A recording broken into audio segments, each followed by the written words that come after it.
ये चित्र कई जगह देखा होगा, सिक्के पर, रुपये पर, या और भी कई जगह किताबों में इस चित्र को देखा होगा। इसका नाम है अशोक स्तंभ। अब इसके बारे में प्रत्येक विद्यार्थी को जानकारी होनी चाहिए।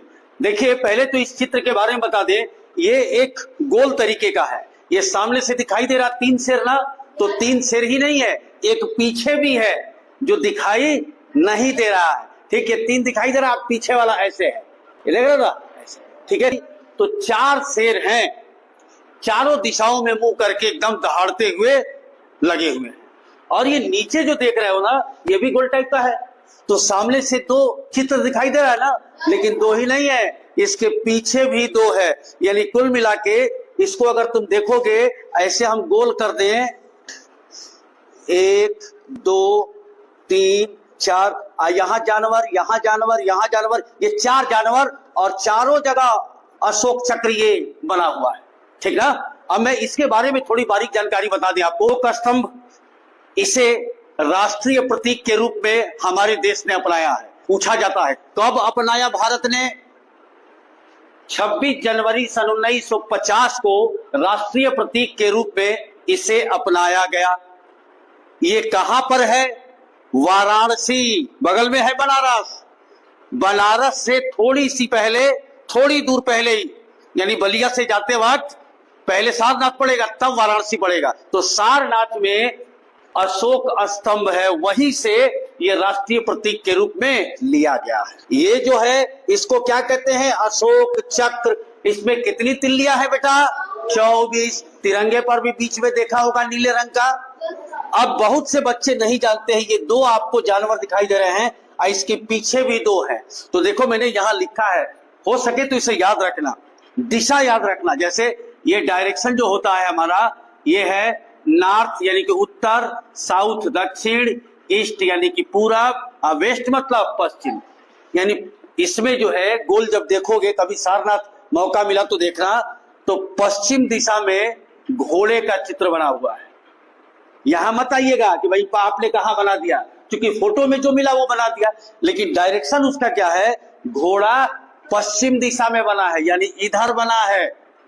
सांड, सांड कई जगह किताबों में यहां बैल भी लिखा है बेटा, सांड बैल भी लिखा हुआ है, लेकिन आपके किताब में सांड दिया हुआ है। सांड किधर है? पूरब दिशा में है। और हाथी ये दक्षिण दिशा में, और शेर उत्तर दिशा में। तो चक्र किसका प्रतीक है जो तिरंगे पर लगा हुआ है? उन्नति और प्रगति का। यानी 24 घंटे हमारा देश उन्नति और प्रगति करता रहता है। अब रहिए, क्यों इसे अशोक स्तंभ कहा जाता है? किसी को पता है? नहीं पता।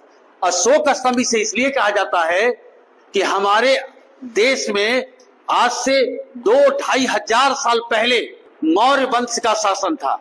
चंद्रगुप्त मौर्य और कौटिल्य का नाम सुना है ना, किसी दिन डिस्कस करेंगे।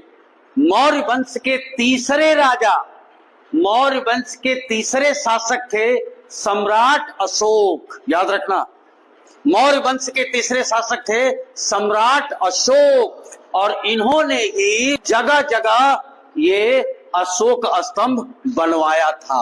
अच्छा, इसका मतलब क्या था? देखो, अशोक राजा जो था, बहुत ही रोचक बात बता रहे हैं, वो करते क्या थे? ये बड़े बड़े खंभे टाइप का लगवा दिए, ठीक, ऊपर ये जो है आपका ऐसे अशोक चिन्ह ये बन गया। इस पर जो है अपने देश का नियम कानून लिखते थे, लोग जाके पढ़ते थे कि राजा का क्या संदेश है। चोरी करोगे तो ये सजा मिलेगी, गलत काम करोगे ये होगा, वो इस पर लिखवाया करते थे। तो अशोक स्तंभ अपने पूरे राज्य में ऐसे ही लगा दिया करते थे, ठीक ना। लेकिन पूछा जाए कहां से ये लिया गया? सारनाथ से ही लिया गया है। तो अशोक स्तंभ इसे क्यों कहा गया? क्योंकि मौर्य वंश के तीसरे शासक ने इसे बनवाया था। आज से 2500 वर्ष पहले उनका शासनकाल जो था 268 ईस्वी पूर्व से 232 लगभग 36 वर्ष वो शासन की। और बता दे बेटा जानकारी के लिए, ये बौद्ध धर्म के अनुयायी थे, बौद्ध धर्म को मानते थे। अशोक चक्र के नीचे जो लिखा गया है ये अक्सर पूछा जाता है। क्या लिखा गया है? सत्यमेव जयते, यानी सत्य की हमेशा जय होती है, ठीक ना। ये याद रखना। धन्यवाद।